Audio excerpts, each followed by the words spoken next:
Google is now introducing an availability markup feature into the image search results page for Google product ads, which will enable you to show customers how many products you have available for sale. Hello, I'm Uzair and thanks for watching.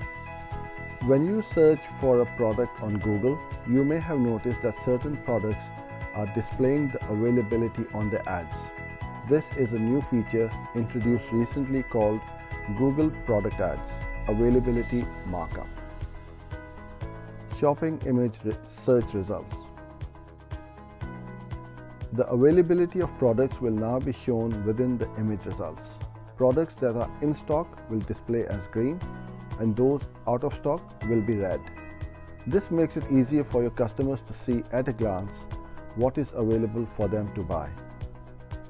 Price and description. When the customer clicks upon an available product, the price, a short description, and any star reviews will be displayed. This is an interesting development from Google as it shows they are moving towards making image results more actionable for potential customers. From this, we can see that the optimization of Google Ads with images is going to be even more important moving forward, and is another reason to include structured data in the content for your campaigns. Hope you enjoyed this video and thanks for joining in. Look forward to seeing you in my next one. Bye for now.